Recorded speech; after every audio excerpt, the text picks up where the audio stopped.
Marilah kita menginjak ke acara selanjutnya, yaitu tausiah, acara inti yang akan disampaikan oleh Al-Mukarram Kiai Haji Muhammad Khalilullah SE. Beliau sebagai Ketua Perhimpunan Muslim Tionghoa Jawa Barat.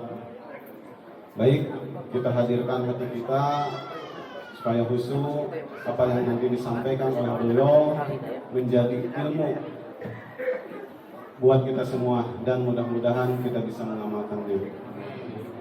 Baik,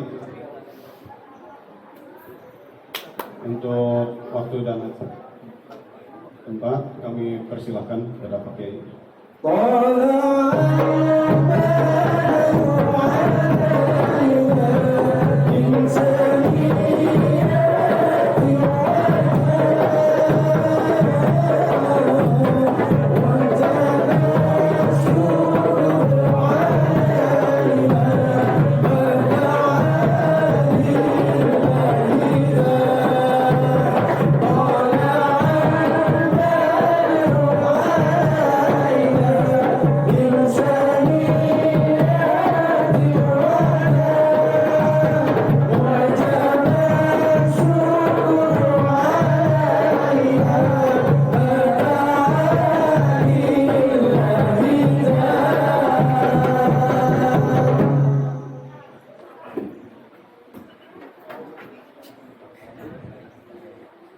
Assalamualaikum warahmatullahi wabarakatuh.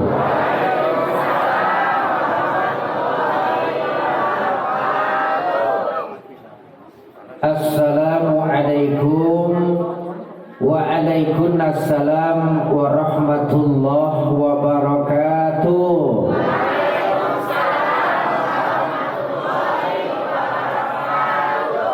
Innal hamdalillah nahmaduhu wa nasta'inuhu wa nastaghfiruh wa na'udzu billahi min sururi anfusina wa min sayyiati a'malina.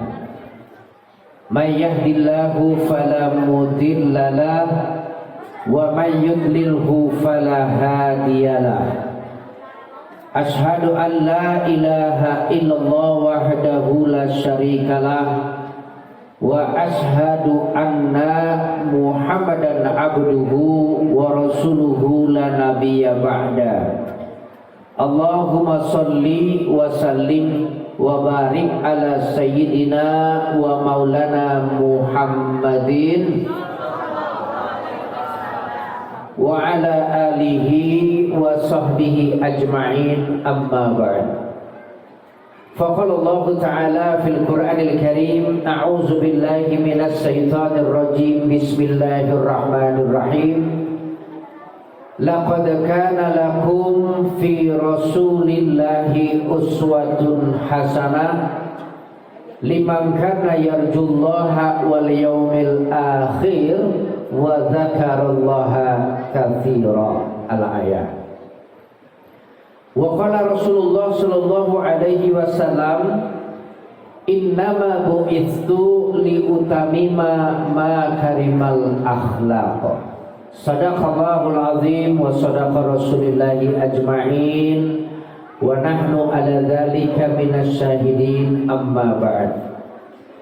Ma'asyiral muslimin Jamiatul Masjid Al-Hidayah yang saya hormati dan saya muliakan, pertama-tama marilah kita mengucap syukur alhamdulillah wa syukru ala nikmatillah, karena di malam hari yang cukup sejuk ini, karena sudah 3 hari ini cuaca agak mendung, tapi alhamdulillah Allah Subhanahu wa taala masih melimpahkan kepada kita beribu-ribu nikmat, baiklah yang berupa nikmat iman, nikmat Islam, taufik hidayah, panjang umur, dan alhamdulillah walaupun kita masih dalam situasi prihatin dengan merebaknya COVID-19 yang berkepanjangan ini, tapi alhamdulillah dengan izin Allah Subhanahu wa taala kita semua masih digolongkan oleh Allah sebagai orang-orang yang sehat walafiat, sehingga alhamdulillah kita bisa berkumpul di Masjid Al-Hidayah yang megah dan meriah ini untuk bersama-sama memuliakan daripada kelahiran baginda Rasulullah Sallallahu Alaihi Wasallam. Mudah-mudahan kumpul-kumpul kita di masjid ini sebagai bukti pertanda bahwa kita cinta kepada baginda Rasulullah SAW. Amin. Adapun yang kedua, ucapan terima kasih saya sampaikan yang setinggi-tingginya, wabil khusus kepada Al-Mukarram Bapak Ketua DKM Masjid Al-Hidayah yang alhamdulillah beliau sudah memberikan waktu dan tempatnya kepada saya yang begitu indah ini. Juga tak ketinggalan saya ucapkan terima kasih juga kepada aparatur pemerintahan setempat, Bapak Ketua RW 03 begitu yang RW 07 yang alhamdulillah juga ikut meriahkan acara peringatan Maulid pada malam hari ini. Juga tak ketinggalan saya ucapkan terima kasih juga kepada para panitia yang sudah menghubungi kami, menjemput kami, insyaallah badai ngajak deui panginten. Oke, salajengna ngahatur nuhun pisan oke kum ka bapak-bapak, ibu-ibu, para wargi sadayana anu teu tiasa disebatkeun hiji perhijianana, anu alhamdulillah para tos tiasa jumpingan kana ieu pangaosan dina raragi memperingati peringatan Maulid Nabi besar Muhammad sallallahu alaihi wasallam. Mudah-mudahan naon bae anu bakal dirugikeun ku simkuring ke insyaallah mudah-mudahan sing seueur manfaatna khususna kangge diri simkuring, umumna kangge bapak ibu para wargi sadayana. Hadirin bapak ibu rahimakumullah, sebetulnya kita ini tidak menyangka ya, bulan Maulid sekarang sudah bisa pengajian. Dan disangkitnya bakal gitu kene gitunya PPKM hayo ke depan yang teureun-eureun. Tapi alhamdulillah ya kita masih transisi Bang Intennya, tapi ini termasuk luar biasa Pak. Alhamdulillah kita berkumpul, berhimpit-himpitan, insyaallah daya corona. Amin gitunya. Kita sudah mengharapkan selama ini kita sholat direnggangkan, temenang pangaosan, temenang sholat di masjid, Allahu Akbar. Tapi sekarang alhamdulillah dengan izin Allah Subhanahu Wa Taala, dengan ikhtiar kita menjaga jarak, memakai masker dan juga vaksinasi, alhamdulillah kelihatannya sudah makin ke arah yang lebih baik. Dan kita berharap mudah-mudahan ke depannya betul-betul kita akan kembali normal, terlebih-lebih Ramadan tahun ini. Amin. Hadirin Bapak Ibu rahimakumullah, hari demi hari kita lewati, tak terasa kita sudah menginjakan usia kita di tanggal 13 Rabiul Awal, yang tentunya kemarin hari merahnya kita memperingati kelahiran baginda Rasulullah. Dalam rangka memperingati Maulid Bapak Ibu, saya terkenang kembali dengan ucapan seorang kafir yang bernama Michael Hart. Beliau mengatakan, semakin saya mempelajari riwayat Rasul, saya semakin terharu muringkak bulu-bulu. Ieu teh kurang kafir Bu, lain kurang Islam. Lamun orang Islam ngomong kieu wajar, tapi ieu mah kurang kafir. Ditanya oleh salah seorang ulama, wahai mister, anjeun teh urang kafir lain urang Islam. Tapi kunaon anjeun mempelajari riwayat Rasul, anjeun muringkak bulu-bulu, padahal umat Islam menjadi hadap ke eueuh nu kitu. Beliau katakan, waduh, saya pelajari sejarah tokoh dunia, belum pernah ada manusia sehebat dan sekualitas Muhammad. Tuh Bu, ternyata orang kafir pun bangga kepada Nabi kita. Bahkan punten Pak, kalau Bapak pernah baca buku tebal sebesar ini Pak, itu judul bukunya adalah 100 tokoh yang paling berpengaruh di muka bumi ini, dikarang oleh Michael Hart.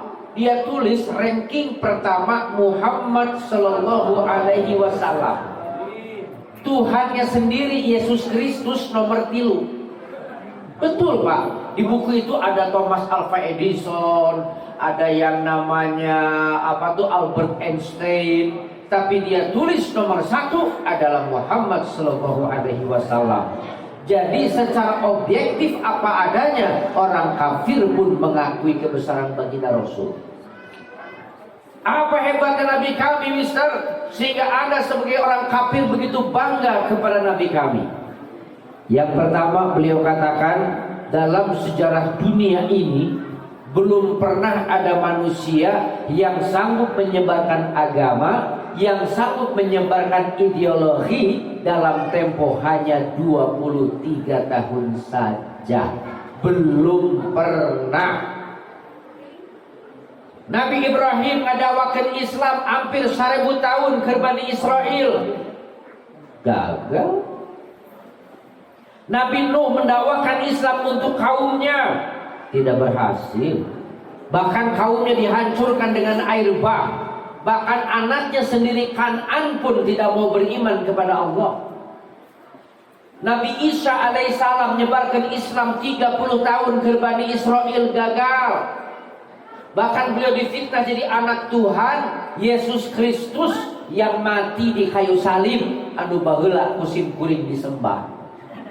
Karena aing mantan Kristen. Kan kadel tidak banget oke. Leras gitu ibu. Tapi Nabi Muhammad Shallallahu Alaihi Wasallam nyebarkan Islam cukup 23 tahun saja. Tidak terlalu lama, hanya 23 tahun saja. Tapi Islam mampu berkembang mulai dari Mekah, Madinah, Bizantum, Persia, India, Pakistan, Bangladesh, masuk lagi ke dataran Thailand, masuk lagi ke selatan Malaysia, masuk lagi ke Singapura, masuk lagi ke Nusantara Indonesia, Jawa Barat, Bandung, Jati Handap, RW 07, Masjid Al-Hidayah. Betul? Mengenal Islam, padahal dikembangkan seberapa tahun? Hanya 23 tahun saja. Ini kan prestasi yang bukan main-main, hadirin. Bahkan Islam kan gak mandek sampai Indonesia, sampai Jawa Barat kan enggak. Jawa Tengah, Jawa Timur, orang Madura juga mengenal Islam. Kemudian apalagi Nusa Tenggara Barat, Nusa Tenggara Timur, benua Australia, benua Amerika, benua Eropa, benua Afrika, bahkan all part of the world, seluruh penjuru dunia mengenal apa itu Islam dan siapa itu Muhammad. Padahal dikembangkan cukup 23 tahun saja. Umat berudak, padahal di zaman Rasulullah belum ada teknologi internet, belum ada satelit, belum ada GPS, Twitter, WhatsApp, Line. Sesering. Betul kan Bu? Belum ada Facebook, betul? Sekarang mah dakwah gampang. Bapak rekam saya di camp, kemudian siarkan di YouTube, insya Allah sadunia bisa nilai. Betul tidak Ibu? Tapi di zaman Rasulullah belum ada teknologi seperti ini. Senjatanya bukan nuklir, hanya pedang. Kendaraannya onta, kenyet. Ceplek, kenyet, betul. Bukan jet tempur yang kecepatan 3 kali suara, tidak. Tapi dalam tempo 23 tahun saja beliau sanggup menyebarkan Islam ke seantero dunia. Ini prestasi yang bukan main-main, hadirin. Yang kedua, biasanya agama besar kan itu dikembangkan orang besar yang punya power, yang punya pengaruh.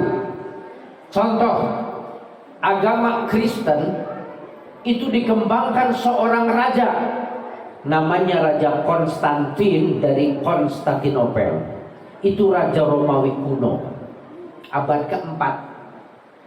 Bapak-bapak, kaum muslimin dan muslimat yang saya banggakan, saya ingin sedikit mengorek sejarah bahwa Yesus Kristus dalam pandangan Islam itu Nabi apa?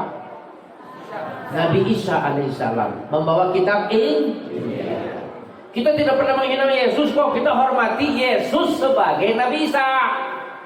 Kalau Yesus sebagai Tuhan, no, la ilaha illallah. Maka kita mengatakan orang Kristen itu kafir karena dia mempertuhankan Yesus. Kalau dia mengatakan Yesus itu Nabi Isa, kita hormati saudara kita, itu masalahnya. Punten, kita pelajari sejarah. Yesus Kristus, Nabi Isa itu lahir tahun berapa? Dulu apa orang Islam? Tahun 0.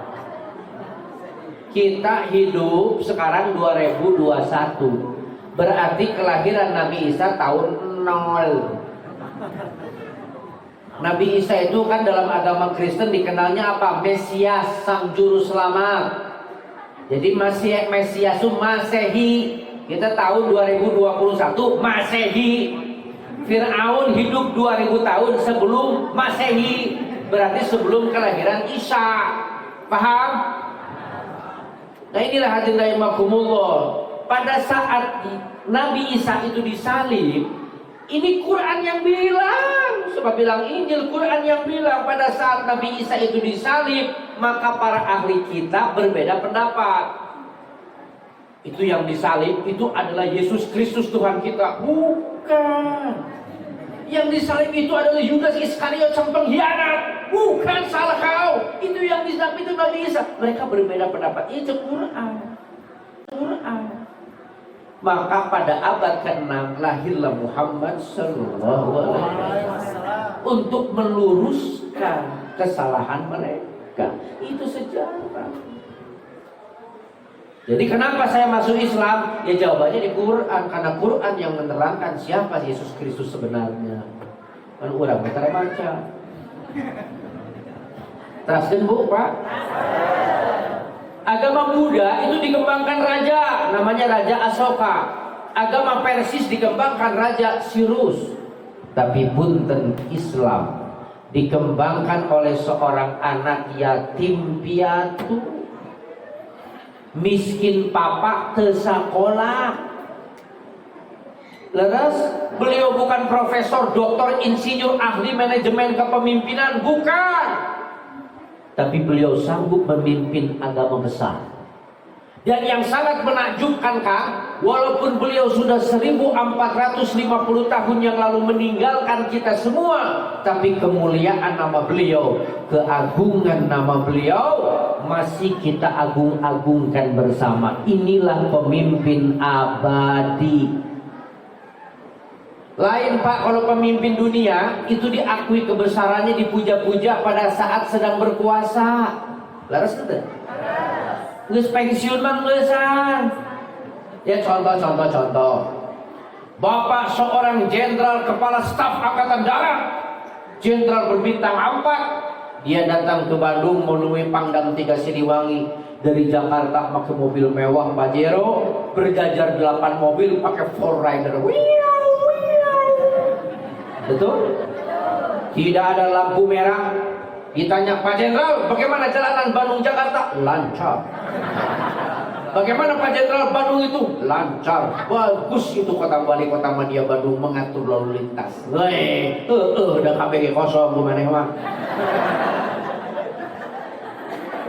Sampai di markas besar Pangdam 3 Siliwangi langsung digelar karpet merah menyambut kedatangan sang jenderal. Lalu pasukan Jawa Barat berdiri tegap sambil hormat senjata. Betul? Ya begitulah, seorang jenderal pasti dihormat-hormat, betul? Tapi bulan depan pensiun, rumah dinas kosong, senjata pulang ke. Pangkat purnawirawan, sekarang Anda rakyat biasa. Betul? Namanya sudah mulai dilupakan. Terus tahun 45 bangsa kita merdeka. Waktu itu warga Indonesia itu begitu tergila-gila dengan nama Soekarno. Karena sudah berkuasa jadi presiden pertama Republik Indonesia, pemimpin besar revolusi, betul? Dipuja-puja, bahkan akan diangkat jadi presiden seumur hidup. Tapi apa yang terjadi 65? Beliau difitnah dengan nasakomnya. Maka pada waktu itu Soekarno dianggap presiden yang kurang baik, maka diganti dengan pemimpin Orde Baru di bawah pimpinan Haji Muhammad Soeharto sallallahu alaihi wasallam. Nah, iya ngalamun teh gitu kan. Kita keur ngomongin presiden kalau sallallahu alaihi wasallam.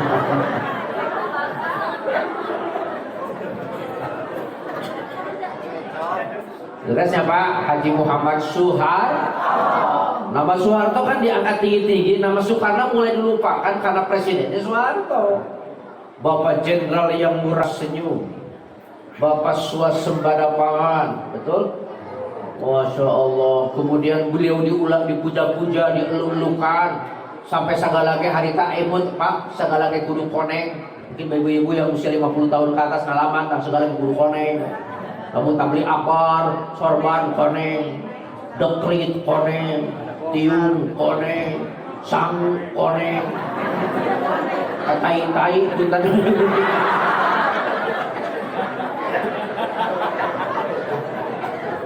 Ya pokoknya beliau diangkat tinggi-tinggi dengan Golkarnya kan. Tapi apa yang terjadi tahun tahun 98, beliau disangka sebagai koruptor ulung, korupsi, kolusi, nepotisme. Saya ingat waktu itu Soeharto masih di Istana Negara, tapi foto Soeharto mesti dilayakkan ke mahasiswa. Itu pemimpin dunia. Digantilah Habibie, nah lama diganti namanya Gus Dur. Oh mau harita Gus Dur kermimpin kenege lo baru teresep karena ucapan kontroversi.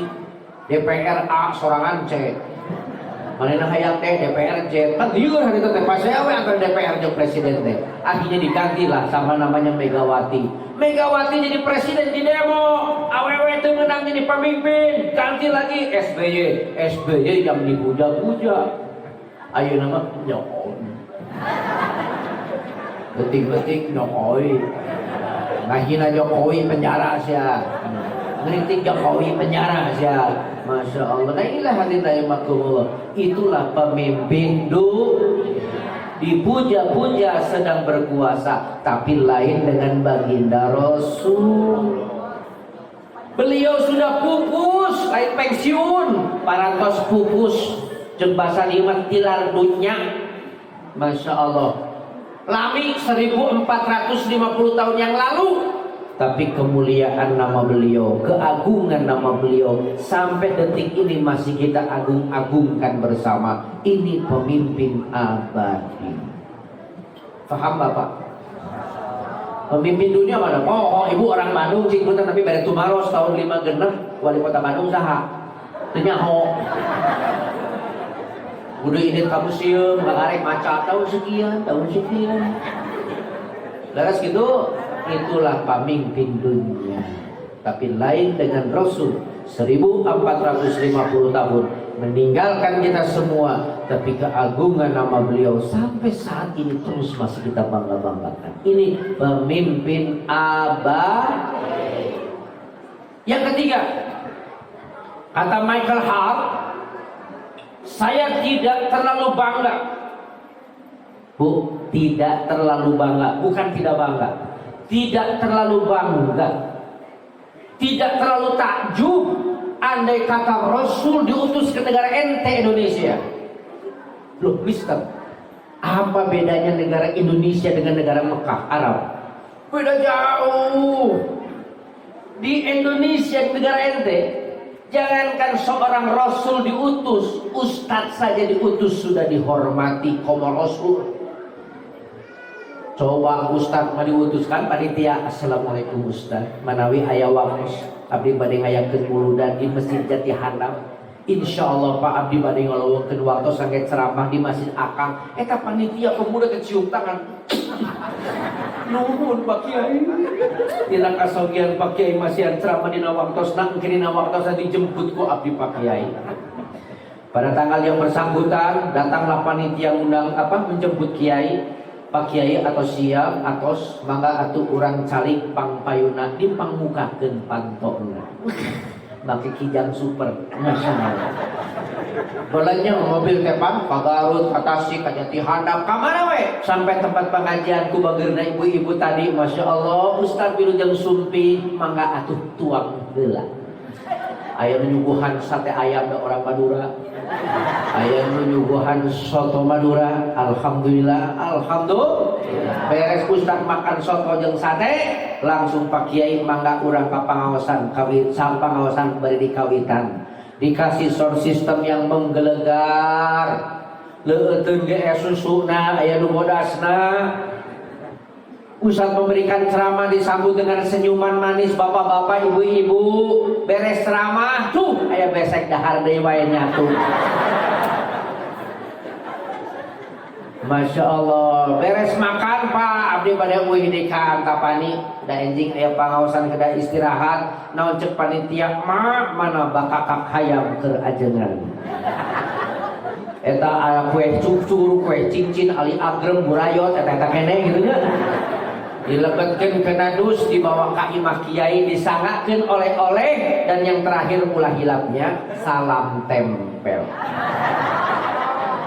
Pak Kiai sakedik kanggo bensin disuhunkeun karena Allah tong ditingali amplopna dan nu penting mah eusina. Ya punten eta heureuna kitu Bu Laras. Ya begitulah kurang lebih Pak skenario seorang kiai ustadz mubalik diutus, dihormat-hormat, diajeng-ajeng ngaranna ge ajengan, pulang dibekalan, di amplopan, transport, tapi punten hayu urang balik ka Rasulullah. Rasul diutus ku Allah teu dibere cihera, teu diantar jemput, komo dibere dahar jeung duit mah eueuh. Bahkan beliau mendawakan Islam dilempari tai, dilempari batu, dugikeun ngucur getih dina mastakana di Thaif. Bayangkeun Pak, Rasulullah berjalan dari Mekah menuju Thaif 70 km Pak jalan kaki ingin mendakwahkan kebenaran Islam, disambut bukan tolaan badru, peledok batu, blang. Sampai pada waktu itu malaikat, ya Muhammad, kamu doakan agar kaummu ini diazab oleh Allah. Saking tertegana ya malaikat Jibril. Apa kata Rasulullah? Jangan Jibril, innani rahmatan lil alamin, sesungguhnya aku ini adalah rahmatan lil alamin. Maka Rasulullah mendoakan, Allahumma yahdi biqaum fa innahum la ya'lamun. Ya Allah, berilah hidayah kepada kaumku, sesungguhnya mereka tidak tahu aku ini siapa. Bayangkan Bu, Masya Allah, didoakan oleh Rasulullah Sallallahu Alaihi Wasallam. Tapi coba punten zaman kiwari, kiai mana anu kuat gitu. Tapi naroskeun zaman kiwari ajengan mana anu kuat gitu. Baheula Rasulullah dibarengan tai jeung batu tabah. Tapi kiai ajengan ayeuna jangankan dibarengan tai jeung batu, dibarengan ku amplop ipis ge para rudung. Di situ percaya mah buktikeun amplopan aing 200. Pas aing balik ka imah gelo saya teu mikir.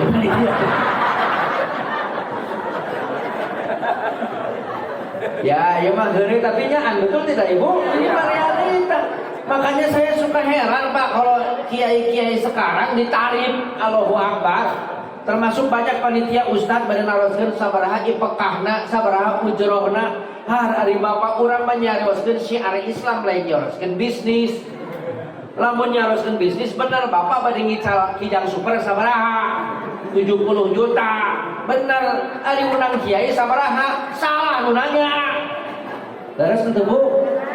Namina dakwah mah syiar Islam, insyaallah abdi mah istiqomah moal ditarif. Sabab naon abdi niatna syiar Islam, anu masihan amplop niatna hadiah. Terus itu ai hadiah mah nyaduka. Lamun kebetulan masjidna alim, income-na leutik, rek mere 400 500 nya sawios. Terus kenapa? Lamun masjidna gede, penghasilan kensena ratusan juta, nya sing rada gede. Terus gitu kan mau sama tuh, betul tidak? Kalau oleh karena itu mahnya atuh tukang sate Madura. Anu hasilna leutik kudu ngablopan 10 juta atuh beak. Ya artinya apa? Itu namanya hadiah. Ari hadiah mah sesuai karidoan jeung keikhlasan. Ustaz ikhlas, jamaah ikhlas. Lamun urang balik ka Rasulullah, Rasulullah ujung-ujung dipasihan hadiah, dibarengan tai jeung batu, tapi beliau tabah mensyiarkan Islam.